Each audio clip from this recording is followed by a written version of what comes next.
Class 9-এর বাস্তব সংখ্যার দ্বিতীয় চ্যাপ্টার কোষে দেখি 1.1। এটা আমাদের কোষে দেখি 1.1 আমরা এটা আগের দিন কমপ্লিট করেছি, তাই তো আশা করি যে অঙ্কগুলো আমি বাকি রেখেছিলাম সেগুলো তোমরা সবাই করে নিয়েছো। আজকে আমরা চলে যাব 1.2। 1.2 আমাদের আজকে এটা টপিক হচ্ছে। আগে আমরা মূলদ সংখ্যা নিয়ে চ্যাপ্টারটা কমপ্লিট করেছিলাম। এটা আমাদের কি 1.2 এর বিষয়বস্তু হচ্ছে অমূলদ সংখ্যা। ঠিক আছে, তাহলে দেখো অমূলদ সংখ্যা কি, আগে আমাদের যেটা জানতে হবে যে অমূলদ সংখ্যাটা কি। দেখো আমরা অমূলদ সংখ্যাটা লিখেছি যে সকল সংখ্যাকে p/q আকারে প্রকাশ করা যায় না, যে সকল সংখ্যাকে p/q আকারে প্রকাশ করা যায় না, যেখানে p/q পূর্ণ সংখ্যা এবং q ≠ = 0 তাদের অমূলদ সংখ্যা বলে। তাহলে প্রকাশ আমরা p/q আকারে প্রকাশ করতে পারছি না, ঠিক আছে। তাহলে সেখানে p ও q হচ্ছে যেখানে পূর্ণ সংখ্যা এবং q ≠ = 0 তাকে আমরা অমূলদ সংখ্যা বলি, তাদেরকে আমরা অমূলদ সংখ্যা বলি। যেমন কি হতে পারে, তাহলে আগের দিন আমরা দেখেছিলাম যে 0, 1, 2, 1/2, 2/3 এরমভাবে আমরা যে কোনো সংখ্যাগুলো পেয়েছিলাম সবই পেয়েছিলাম কি মূলদ সংখ্যা। আজকে দেখো তাহলে আমাদের অমূলদ সংখ্যাগুলো বাকি কি পড়ে আছে, √2, √3, √5, √7, ঠিক আছে, √11। এইভাবে আমরা যদি এইভাবেও লিখতে পারি, এইভাবে আমরা এগুলো কিন্তু অমূলদ সংখ্যা হিসেবে পেতে পারি। ঠিক আছে, তাহলে আমাদের বিষয়বস্তু হচ্ছে অমূলদ সংখ্যা। তাহলে অমূলদ সংখ্যা কাকে বলে, যে সকল সংখ্যাকে p/q আকারে প্রকাশ করা যায় না, ঠিক আছে, তাহলে তাকে বলা হয় অমূলদ সংখ্যা। আমরা চলে আসি অনুশীলনীতে। আমাদের সংজ্ঞাটুকুনি জানলেই আমাদের দেখো কাজ হয়ে যাবে। সেটা হচ্ছে আমরা অনুশীলনী সলভ করতে গিয়ে দেখব। বলছে নিচের বক্তব্য কোনটি সত্য কোনটি মিথ্যা লিখি। বলছে দুটি মূলদ সংখ্যার সমষ্টি সর্বদা মূলদ সংখ্যা হতে পারে কিনা। ঠিক আছে, ওরা সত্য মিথ্যা বলেছে দুটি মূলদ সংখ্যার সমষ্টি সর্বদা মূলদ সংখ্যা হবে, সেটাই আমাদের দেখতে হবে যে দুটি মূলদ সংখ্যার সমষ্টি সর্বদা মূলদ সংখ্যা হবে কিনা। দেখো যে ঘটনাটা তোমাদের কি মনে হয় এটা সত্য? অবশ্যই এটা সত্য, দুটি মূলদ সংখ্যার সমষ্টি সর্বদাই মূলদ সংখ্যা হবে। যেমন আমি তোমাদের উদাহরণ হিসেবে দেখিয়েছি যে 1 2 একটা মূলদ সংখ্যা, 2 3 একটা মূলদ সংখ্যা। এদের যদি আমরা যোগ করি তাহলে লসাগু কত হচ্ছে 6, 2 দিয়ে 3 2 6, 3 1 3, আর এই জায়গায় 3 2 6, 2 2 4, তার মানে 7/6, যেটা কিনা একটা মূলদ সংখ্যা।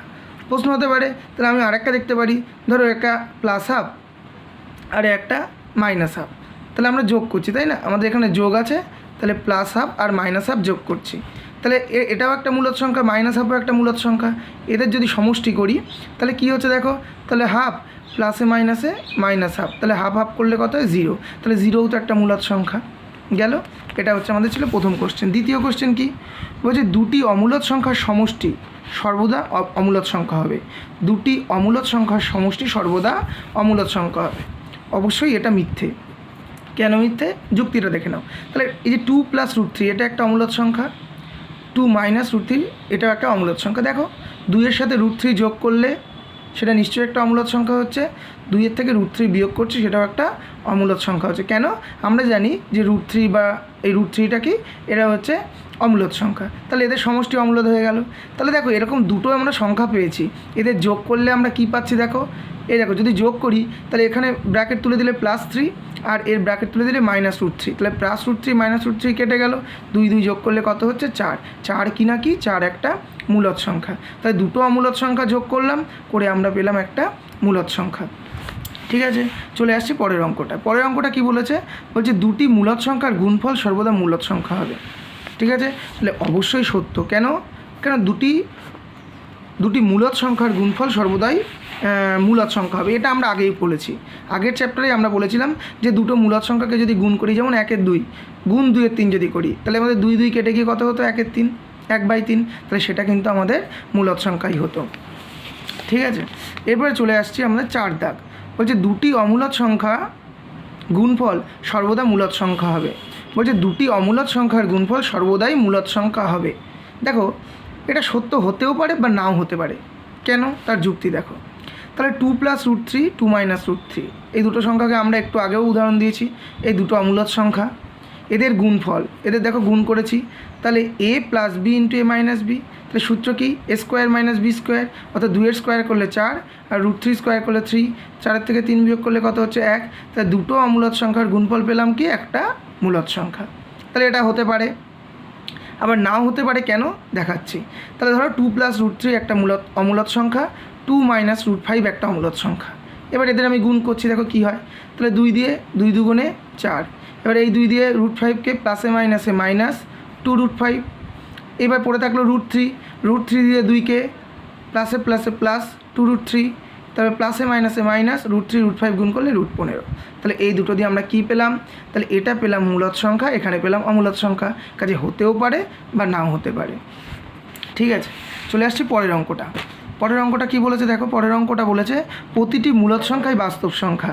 এটা আমরা জানি যে প্রতিটি মূলদ সংখ্যাই বাস্তব সংখ্যা, কারণ আমাদের যে আগের চ্যাপ্টারে আমরা অর্থাৎ কোষে দেখি 1.1-এ আমরা যেখানে দেখেছিলাম যে বাস্তব সংখ্যা সেট করেছিলাম, তার মধ্যে আমরা দেখেছিলাম যে মূলদ সংখ্যা পড়ছে। ঠিক আছে, এটা নিয়ে আমাকে নিশ্চয়ই বলার নেই। তারপরে দেখো চলে আসি প্রতিটি বাস্তব সংখ্যাই অমূলদ সংখ্যা। হ্যাঁ, এটা মিথ্যে। প্রতিটি বাস্তব সংখ্যাই অমূলদ সংখ্যা, এটা সম্পূর্ণভাবেই মিথ্যে। ঠিক আছে, এটা নিয়েও আমাদের, কারণ আমরা অমূলদ সংখ্যা, বাস্তব সংখ্যার মধ্যে আমরা অমূলদ সংখ্যা সেটকে কিন্তু নেইনি। এরপরে দেখো চলে আসছি 2 দাগের অঙ্কটা। 2 দাগের অঙ্কটা কি বলছে যে অমূলদ সংখ্যা বলতে কি বুঝি, 4টি অমূলদ সংখ্যা লিখি। দেখো আমি প্রথমেই সংজ্ঞা যেখানে বলেছি সেখানে বলতে গিয়ে আমি কিন্তু অমূলদ সংখ্যা কাকে বলে দিয়েছি যে সংখ্যাকে p/q আকারে প্রকাশ করা যায় না, যেখানে p আর q পূর্ণ সংখ্যা এবং q ≠ 0 তাদের অমূলদ সংখ্যা বলে। এই সংজ্ঞাটাই তোমাদের টেক্সট বইতেও আছে এবং লিখেছি। এরকম সংখ্যা 4টি উদাহরণ দিতে বলেছে। তাহলে √2, √3, √5, তোমরা কি লিখতে পারো √7, √9 অবশ্যই না, এরপরে √11, এরকম তোমরা অসংখ্য সংখ্যা লিখতে পারো। চলে আসছি তারপরে সংখ্যা কি বলেছে 3, বলছে নিচের সংখ্যাগুলির মধ্যে কোনটি মূলদ এবং কোনটি অমূলদ সংখ্যা লিখি। দেখো আমি সবকটা করিনি, আমি কিছু তোমাদের করে দেখাচ্ছি। সেটা হচ্ছে আমরা 3-এর 1, দেখো √9। তাহলে এই যে √9, এটা কি √9টা এটা কি মূলদ সংখ্যা না অমূলদ সংখ্যা? ভালো করে দেখো, √9 মানে কত? √3 × 3। √9কে যদি উৎপাদকে ভাঙাই 9কে, তাহলে 3 × 3 হয়। তাহলে √3 × 3, তাহলে দুটো 3-এর জন্য একটা 3 বাইরে আসলো, এটা আমরা জানি। তাহলে 3 কি সংখ্যা? 3 অবশ্যই একটা মূলদ সংখ্যা। চলে আসছি √7। 7 তো একটা মৌলিক সংখ্যা, কাজে আমাদের এখানে কি এটাকে আমরা রুটের বাইরে আনতে পারবো না, এটা রুটের মধ্যেই থেকে যাবে, তাই অবশ্যই এটা আমাদের কি অমূলদ সংখ্যা। চলে আসছি √50। √50কে যদি উৎপাদকে ভাঙে কী হচ্ছে? 2 × 5 × 5। তাহলে দুটো 5-এর জন্য একটা 5 বাইরে আসছে আর 2 রুটের মধ্যে থাকছে, অর্থাৎ 5√2। তাহলে আমরা যেহেতু এটা রুট আকারে আছে, তাহলে আমরা অবশ্যই এটা বলবো কি যে অমূলদ সংখ্যা। √81 মাইনাস থাক, প্লাস মাইনাস নিয়ে তো আমাদের ফ্যাক্টর না। আমরা দেখেছি যে মূলদ সংখ্যার ক্ষেত্রেও আমরা ধনাত্মক ঋণাত্মকের মধ্যেও আমরা কিন্তু মূলদ সংখ্যা পেয়েছি। কাজে আমাদের প্লাস মাইনাস ব্যাপারটা না, মাইনাস থাকুক। কিন্তু 81 কত হচ্ছে? 9 × 9 81, 9 × 9। তাহলে দুটো 9-এর জন্য যদি একটা 9 বাইরে চলে আসে, তাহলে সেটা কী সংখ্যা হয়ে যাচ্ছে? মূলদ সংখ্যা। পরেরটা চলে আসছি -√1000। তাহলে 1000 মানে কি? 1000 মানে হচ্ছে 3টে 10-এর গুণফল, 10 × 10 × 10। বোঝা গেল? তাই দুটো 10-এর জন্য একটা 10 বাইরে আসছে, কিন্তু একটা 10 রুটের মধ্যেই থেকে যাচ্ছে। তাহলে -10√10। ঠিক আছে, -10√10 এটা একটা কি অমূলদ সংখ্যা। এই গেল আমাদের। এরকম দেখো আমি তো তোমাদের বাছাই করে কিছু অঙ্ক দেখিয়েছি, তোমরা এরকম 3 দাগের যেগুলো মূলদ অমূলদ আর বাকি যে সংখ্যাগুলো আছে তোমরা সেগুলোকে আলাদাভাবে চিহ্নিত করে অঙ্কগুলো করে দিতে পারবে। এরপরে চলে আসলো এই চ্যাপ্টারে আমাদের একটা ভাইটাল জিনিস, সেটা হচ্ছে যে কোনো একটা অমূলদ সংখ্যাকে আমরা দেখতে পাচ্ছি 4 দাগ, 5 দাগ, 6 দাগ, এখানে দেখতে পাচ্ছি যে সংখ্যা রেখায় স্থাপন করা, অর্থাৎ যে কোনো একটা অমূলদ সংখ্যাকে আমরা সংখ্যা রেখায় স্থাপন করব। যেমন আমাদের 4 দাগের অঙ্কটায় দেওয়া রয়েছে কি √5কে সংখ্যা রেখায় স্থাপন করো। দেখো কীভাবে স্থাপন করছি সেটা ভালো করে শিখে নাও। দেখো প্রথমে আমি তোমাদের 5 দাগে যেটা আছে সেটা আমি দেখাচ্ছি। 5 দাগে তোমাদের কি আছে? 5 দাগে আছে √3কে সংখ্যা রেখায় স্থাপন করো। আমি অবশ্যই করে ফেলেছি, যেহেতু আমি আগে করে রেখে দিয়েছি, সেহেতু তোমরা এবার তোমাদের ব্যাপারটা ভালো করে বুঝে নাও যে কিভাবে আমি √3কে সংখ্যা রেখায় স্থাপন করব। দেখো এক্ষেত্রে আমাদের √3কে সংখ্যা রেখায় স্থাপন করতে গেলে আমাদের যেটা একটা কাজে লাগবে সেটা পিথাগোরাসের উপপাদ্য। পিথাগোরাসের উপপাদ্যটা কিন্তু আমাদের কাজে লাগবে। পিথাগোরাসের উপপাদ্য একটা হচ্ছে সমকোণী ত্রিভুজের ক্ষেত্রে প্রযোজ্য। তাহলে সমকোণী ত্রিভুজের ক্ষেত্রে আমরা পিথাগোরাসের উপপাদ্য প্রয়োগ করলে আমরা লিখতে পারি কি অতিভুজের স্কয়ার, অর্থাৎ ত্রিভুজের যে বৃহত্তম বাহুটা সমান সমান কি লম্ব স্কয়ার, অর্থাৎ যেখানে 90 ডিগ্রি কোণ উৎপন্ন করেছে তার লম্বটা আর ভূমিটা হচ্ছে আমরা এটা নিশ্চয়ই আমাদের ভূমি, আর এটা আমাদের অতিভুজ। এটা যদি তুমি এই ত্রিভুজটাকে খেয়াল করো, এই ত্রিভুজটাকে তোমরা খেয়াল করলে দেখতে পাবে কি যে এটা 90 ডিগ্রি কোণ উৎপন্ন করেছে, অর্থাৎ এখানে এটা হচ্ছে আমাদের লম্ব, এটা আমাদের ভূমি, আর এটা আমাদের অতিভুজ। তাহলে আমরা কি জানি অতিভুজ স্কোয়ার সমান সমান লম্ব স্কোয়ার যোগ ভূমি স্কোয়ার। ঠিক আছে, তাহলে খেয়াল করো যে আমাদের যদি আমরা ছক কাগজে ধরি, তাহলে ছক কাগজে আমরা এক একটা ঘরকে মানে আমরা যদি গ্রাফ পেপারের কথা মনে করি, দেখব গ্রাফ পেপারে প্রত্যেকটা ছোটো ছোটো বর্গক্ষেত্র থাকে। তাহলে এটাকে আমি দেখো, আমি এটাকে যদি একটা বর্গক্ষেত্র ধরি, তাহলে আমার এখান থেকে এইটুখানি কত আমি ধরেছি 1 একক। ভালো করে বুঝবে যে এখান থেকে এইটুখানি আমি ধরেছি 1 একক। তাহলে যেহেতু এটা একটা বর্গক্ষেত্র, তাহলে এটা 1 একক হলে এই লম্বটাও কত হবে 1 একক। ভালো করে বুঝবে, তাহলে এটা 1 একক, ভূমি লম্ব 1 একক। তাহলে আমাদের অতিভুজ কী হবে? তাহলে অতিভুজের সূত্র কি আমরা জানি যে অতিভুজের স্কোয়ার সমান সমান লম্ব স্কোয়ার যোগ ভূমি স্কোয়ার। তাহলে অতিভুজ সমান সমান কী হবে বলো? তাহলে অতিভুজ যদি তোমরা দেখো, তাহলে অতিভুজ সমান সমান কী হবে? আমরা অতিভুজের স্কোয়ার ধরিনি, সরাসরি অতিভুজ ধরেছি, স্কোয়ারটাকে তুলে আমরা ওই পাশে রুট করে দিচ্ছি সরাসরি। তাহলে অতিভুজ কী হবে? অর্থাৎ ভূমি স্কোয়ার যোগ লম্ব স্কোয়ার। তাহলে 1 স্কোয়ার করলে কত হয়? 1 স্কোয়ার করলে 1, তাহলে কত হচ্ছে √2। তাহলে অতিভুজের মান আমরা পেয়ে গেলাম √2। খেয়াল করো যে আমাদের সূত্র পিথাগোরাসের সূত্র কি, যে অতিভুজের স্কোয়ার সমান সমান লম্ব স্কোয়ার যোগ ভূমি স্কোয়ার। তাহলে দেখো অতিভুজটা কি, অতিভুজের স্কোয়ার আছে, স্কোয়ার উঠে গেলে ওই পাশে গিয়ে কী হয়ে যায়? রুট হয়ে যায়। তাই সরাসরি আমরা অতিভুজ সমান সমান √ওভার লম্ব স্কোয়ার যোগ ভূমি স্কোয়ার করেছি। তাহলে 1 স্কোয়ার যোগ 1 স্কোয়ার করলে কত হচ্ছে? 2, তাহলে √2। তাহলে দেখো আমাদের এটা কি হয়েছে, এই অতিভুজটার মান কত হয়েছে? √2। এই অবধি আশা করি তোমরা বুঝতে পেরেছো, আমি আরও বলবো অবশ্যই। তাহলে দেখো এই যে √2, আমাকে যদি বলে যে সংখ্যা রেখায় √2 বসাই, তাহলে এই যে আমাদের √2 পেয়ে গেলাম, তাহলে এই হচ্ছে আমাদের ও কেন্দ্রবিন্দু যেটা 0, আর এই হচ্ছে √2 এর এই যে দেখো আমাদের শীর্ষবিন্দু এখানে দেখতে পাচ্ছি। তাহলে এইটুখানিকে আমরা কি করব, আমরা পেন্সিল কম্পাসের সাহায্যে এখান থেকে এইটুখানি পেন্সিল কম্পাসের সাহায্যে কম্পাসের বিন্দুটা এখানে বসিয়ে পেন্সিলের মাথাটা আমরা এখানে দিয়ে যে চাপটা পাচ্ছি, অর্থাৎ যে ব্যাসার্ধটা পাচ্ছি, সেই ব্যাসার্ধ নিয়ে আমরা এই বরাবর যে আমাদের চাপটা অঙ্কন করব, যেটা আমি আমার হাতের সাহায্যে করেছি, দেখতে পাচ্ছ ডট ডট ডট ডট দিয়ে যে চাপটা অঙ্কন করেছি, সেটা সংখ্যারেখার উপর যে বিন্দুতে ছেদ করছে সেই √2 হচ্ছে, কিন্তু সেই বিন্দুটার নামই হচ্ছে √2। বোঝা গেল? যদি বুঝতে না পারো আমি আবার দেখো √3টা বোঝাচ্ছি। তাহলে √3কে কী করে সংখ্যারেখায় স্থাপন করব। দেখো এটা আমরা √2 দেখালাম, তাহলে √3 কি? প্রশ্ন হচ্ছে যে √3 কোথায় হবে, আমি কি করে বুঝবো? অবশ্যই বোঝার কোনো সমস্যা নেই। কেন? আমাদের শূন্য থেকে প্রথম ঘরটা আমাদের কি হয়? 1 ঘর, পরের ঘরটা কি হয়? নিশ্চয়ই 2 ঘর, তারপরের ঘরটা আমাদের 3 ঘর হবে। তাহলে এই যে এখানে যদি √2 থাকে, আর এই যে √1 ঘর মানে কত? 1 ঘর মানে √1, 1 ঘর যদি √1 হয়, √1 করলে কত হয়? 1ই হয়। তাহলে এখানে যদি √2 হয়, এখানে √3 হবে কিনা আমি জানি না, এখানে 2 মানে অ্যাকচুয়ালি কত গো? 2 মানে √4 না? তাহলে অ্যাকচুয়ালি কি এই 2 মানে কি √4, 9 মানে কি 9 মানে 3 মানে কি √9 না? তাহলে এইভাবেই কিন্তু আমরা বুঝতে পারবো যে এই যে √3টা কার মধ্যে আছে, √7টা কার মধ্যে আছে। তাহলে দেখো 1 মানে √1, 2 মানে √4, 3 মানে √9, তাহলে 4 মানে কত হবে? √16, 5 মানে √25। তাহলে আমরা কিন্তু এর মধ্যে সংখ্যাগুলোকে সহজেই চিহ্নিত করতে পারবো। চলে আসছি √3। দেখো √3 তাহলে আমি এবার কী করে করবো? তাহলে এইটুকুনি বুঝে গেলাম যে √3 কী আছে? 1 ও 2 এর মধ্যেই আছে, বাইরে যাবে না। কাজে আমাদের কিন্তু এই একই বর্গক্ষেত্রের সাহায্য নিয়ে, অর্থাৎ এই চিত্রের সাহায্য নিয়ে আমাকে এগোতে হবে। চলে আসছি দেখো। তাহলে দেখো এক্ষেত্রে আমি কি করলাম, এই যে আমি যেটা 1 একক ধরে অতিভুজ আমার বেরিয়েছিল যে √2 আমার যে অতিভুজটা বেরিয়েছিল সেটাকে আমি এখন ভূমি ধরলাম। তাহলে এখানে আমার ভূমি হচ্ছে √2, আর এর ওপরে লম্ব 1 একক।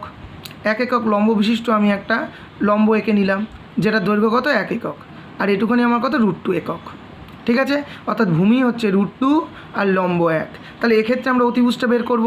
তাহলে অতিভুজের সেম সূত্র, যে অতিভুজের স্কোয়ার সমান সমান কি? লম্ব স্কোয়ার যোগ ভূমি স্কোয়ার। তাহলে আমাদের এখানে লম্ব কত? আমি তোমাদের দেখালাম লম্ব 1, তাহলে 1 স্কোয়ার, আর ভূমি কত? √2, তাহলে √2 স্কোয়ার। তাহলে 1 স্কোয়ার করলে কত হলো? 1, √2 স্কোয়ার করলে কত হলো? 2। তাহলে এদের যোগ করলে কত হলো? 3। তাহলে অতিভুজের স্কোয়ার সমান সমান 3। তাহলে অতিভুজ সমান সমান কী হবে? আমরা জানি স্কোয়ারটা ওই পাশে গিয়ে কী হয়ে যায়? রুট হয়ে যায়। তাহলে অতিভুজ সমান সমান কত হয়ে গেল? √3।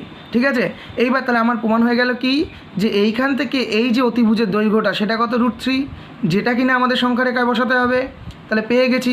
এবার আমাদের কাজ কি, পেন্সিল কম্পাসের সাহায্য নিয়ে কম্পাসের বিন্দুটা এখানে বসিয়ে পেন্সিলের মাথাটা এখানে বসিয়ে আমরা এটাকে ব্যাসার্ধ ধরে নিয়ে যে বৃত্তচাপটা অঙ্কন করব, দেখো ডট ডট দিয়ে আমরা বৃত্তচাপ অঙ্কন করেছি। এই বৃত্তচাপের শেষ বিন্দু যেখানে গিয়ে ছেদ করছে সেটাই হচ্ছে আমাদের রুট 3। হয়তো আমার এখানে ছেদ করেছে, কিন্তু প্রকৃত তোমরা যদি এটাকে একদম কম্পাস বসিয়ে নিয়ে আঁকো তাহলে দেখবে যে যেখানে ছেদ করেছে সেটাই হচ্ছে আমাদের কিন্তু রুট 3 বিন্দু হবে। ঠিক আছে, তাহলে এটা হচ্ছে রুট 3। তাহলে এইভাবে আমরা কিন্তু সংখ্যা রেখায় root 2, root 3, root 5, root 7, root 9 এইভাবে কিন্তু আমরা সংখ্যা রেখায় বসাতে পারবো। এটা চলে গেল, এটা আমাদের হচ্ছে 5 দাগের অঙ্কটা। 4 দাগের অঙ্কটা যেটা বলছি, 4 দাগের অঙ্কটা কী ছিল? 4 দাগের অঙ্কটা ছিল রুট 5কে সংখ্যা রেখায় বসাতে। তাহলে কোনো প্রশ্নই নেই আমাদের বুঝতে, কারণ আমরা আগের অঙ্কটা থেকে আমি সব কিছুই বলে দিয়েছি যে 1 মানে যেমন রুট 1, 2 মানে হচ্ছে রুট 4, তাহলে এটা যদি 3 হয় তাহলে এটা কত? রুট 9। এখানে যদি 4 হয় এটা কত? রুট 16। তাহলে রুট 5 কোথায় থাকবে? নিশ্চয়ই রুট 4 থেকে রুট 9-এর মধ্যে, এখানে কোথাও থাকবে, অর্থাৎ 2 থেকে 3-এর মধ্যে। তাহলে আমরা কত অবধি ভূমি নেব? নিশ্চয়ই 2 অবধি। আগের ক্ষেত্রে যেহেতু আমাদের 1 থেকে 2-এর মধ্যে ছিল, তাই আমরা ভূমিটাকে 1 ঘর নিয়েছিলাম। এখানে আমরা দেখছি 2 থেকে 3-এর মধ্যে, তাই আমাদের ভূমিটাকে কী নেব? 2 একক। ভালো করে খেয়াল করো, আমি তাই নিয়েছি। এক্ষেত্রে ভূমি আমাদের 2 একক, আর লম্ব অবশ্যই 1 একক। তাহলে যদি আমরা এখান থেকে অতিভুজ আঁকি, তাহলে অতিভুজের সূত্র কি? অতিভুজ স্কোয়ার সমান সমান লম্ব স্কোয়ার যোগ ভূমি স্কোয়ার। অর্থাৎ লম্ব কত? 1 একক, তাহলে 1-এর স্কোয়ার। আর ভূমি কত? 2 একক, অর্থাৎ 2-এর স্কোয়ার। তাহলে 1-এর স্কোয়ার করলে 1, আর 2-এর স্কোয়ার করলে 2 দুগুণে 4, তাহলে 4 যোগ 1 রুট 5। তাহলে অতিভুজ কত হলো? রুট 5। ঠিক আছে, তাহলে অতিভুজ হচ্ছে রুট 5, এটা আমাদের অতিভুজ রুট 5। তাহলে এই যে রুট 5টা পেয়ে গেলাম, তাহলে আমরা কিভাবে করেছিলাম? অর্থাৎ পেন্সিল কম্পাস বসাবো, কম্পাসের শীর্ষবিন্দুটা এখানে বসাবো, আর পেন্সিলের মাথাটা এখানে বসিয়ে এই যে চাপটা নেব, সেই চাপটা নিয়ে যেখানে গিয়ে বৃত্তচাপটা ছেদ করবে এই সরলরেখার উপরে, সেই বিন্দুটার নাম দেবো আমরা রুট 5। তাহলে সংখ্যা রেখায় কিন্তু আমাদের রুট 5কেও স্থাপন করা হয়ে গেল। এরপরে প্রশ্ন আসছে, তাহলে এটা যেমন আমরা 6 দাগের অঙ্কগুলোতে দেখব যে আমাদের এগুলো তো পজিটিভ মান, তাহলে নেগেটিভ মানটা কী করে বসাবো? তাহলে আমাদের যেমন আমি একটা তোমাদের দেখিয়েছি রুট 11, মাইনাস রুট 11। ঠিক আছে, দেখো আমরা মাইনাস রুট 10ও বসাতে পারি, মাইনাস রুট 11ও বসাতে পারি। তাহলে সেমভাবে একই জিনিসটা আমরা যেমন প্লাসের ঘরের দিকে গেছি, সেই একই জিনিস আমরা মাইনাসের ঘরের দিকে যাব। তাহলে আমরা মাইনাসের ঘরের দিকে যদি যাই, এটা -1, এটা -2, এটা -3, এটা -4, তাহলে -11 কোথায় হবে? -3 মানে কত? অ্যাকচুয়ালি -3 মানে -9, -2 মানে কত? -4, এটা -1 মানে কত? -1, তাহলে এটা কত হবে? -4 মানে -√16। তাহলে -11 কোথায় থাকবে? নিশ্চয়ই -4 থেকে -3-র মধ্যে, এটা আমরা এই সীমানা থেকে বুঝতে পেরে যাচ্ছি। -11 এখানে থাকবে, অর্থাৎ এখানে কিন্তু আমরা -11 বের করব। দেখো কীভাবে করছি, তাহলে অবশ্যই ভূমিটা কত অবধি নেব? এই 3 ঘর অবধি নেব। তাহলে 3 ঘর, এখান থেকে ভূমির দৈর্ঘ্য কত হবে? 3 একক। এটা আমাদের লম্ব 1 একক। তাহলে অতিভুজটা কী হবে? এটা হচ্ছে আমাদের অতিভুজ, এই যে দেখতে পাচ্ছ। তাহলে অতিভুজের সূত্র কী? তাহলে অতিভুজ সমান সমান কী হবে? √ওভার লম্ব স্কোয়ার যোগ ভূমি স্কোয়ার। তাহলে এখানে লম্ব কত? লম্ব 1, 1-এর স্কোয়ার করলে কত হচ্ছে? 1 হচ্ছে। আর ভূমি কত? 3, 3-এর স্কোয়ার করলে কত হচ্ছে? 3 3-কে 9, তাহলে 9 আর 1-এ 10, √10 মানে অর্থাৎ -√10। তাহলে আমরা -√10 কোনটা? এই অতিভুজটার দৈর্ঘ্য হচ্ছে -√10। তাহলে এখান থেকে আমরা কম্পাসের সাহায্যে মাপ নিয়ে আমরা সহজেই কিন্তু এখান থেকে আমরা -√10 কোথায় হবে বসিয়ে দিতে পারবো। সেমভাবে তাহলে আমাকে তো বের করতে হচ্ছে √11, তাহলে ঠিক আগের মতনই। তাহলে আমরা কি এখন আমাদের √10টা আমাদের কি? √10টা আমাদের ভূমি, এবং সেখান থেকে 1 একক দৈর্ঘ্যের একটা লম্ব এঁকে নিলাম। লম্ব আঁকার পরে তাহলে আমাদের ভূমি হলো √10, লম্ব 1। তাহলে আমি যদি এটাকে জুড়ে দিই তাহলে কি হচ্ছে? সেম অতিভুজ সমান সমান কী হবে? ভূমি স্কোয়ার যোগ লম্ব স্কোয়ার। ভূমি স্কোয়ার অর্থাৎ √10-এর স্কোয়ার করলে কত হয়? √10-এর স্কোয়ার করলে 10, আর 1-এর স্কোয়ার করলে কত হয়? 1। এটা কার মধ্যে আছে? রুটের মধ্যে, তাহলে √11 হয়ে গেল। তাহলে আমরা এই অতিভুজটার মান পেয়ে গেলাম √11। তাহলে অবশ্যই এটা -√11-র মান। এখান থেকে আমরা যদি সেইভাবে পেন্সিল কম্পাস বসাই, অর্থাৎ কম্পাসের যে লোহার প্রান্তবিন্দুটা এখানে এবং পেন্সিলের প্রান্তবিন্দুটা যদি এখানে বসাই, তাহলে আমরা যদি বৃত্তচাপ অঙ্কন করি দেখব এখানে শেষ হচ্ছে। এটাই কিন্তু আমাদের -√11। তাহলে আমি তোমাদের মোটামুটি সবগুলোই করে দিলাম। এবার তোমরা এখানে দেখতে পাবে যে -8, -6, √7, √6, √5 এগুলো আছে, এগুলো তোমরা অবশ্যই চেষ্টা করবে এবং ঠিক যেভাবে আমি শেখালাম এইভাবে তোমরা সংখ্যারেখা গ্রাফ পেপারে করতে পারো, অথবা গ্রাফ পেপার করলে অবশ্যই খেয়াল রাখতে হবে যে বড় করে আমাদের করতে হবে, অর্থাৎ এক এককগুলোকে, যেটা আমাদের গ্রাফের ক্ষেত্রে আমরা 5 ঘর ধরি, সেটাকে আমরা একটা বর্গক্ষেত্রের ভূমি ধরতে হবে। এইভাবে করলে সুবিধা হবে। না হলে আমরা খাতার সাহায্যে নির্দিষ্ট দূরত্ব ব্যবধান রেখে আমরা কিন্তু এটা ছবি এঁকে দেখাতে পারি। নেক্সট দিন আমরা এর পরের যে তৃতীয় লাস্ট বাস্তব সংখ্যা যে তৃতীয় চ্যাপ্টার আছে, আমরা তৃতীয় চ্যাপ্টারটা শুরু করব।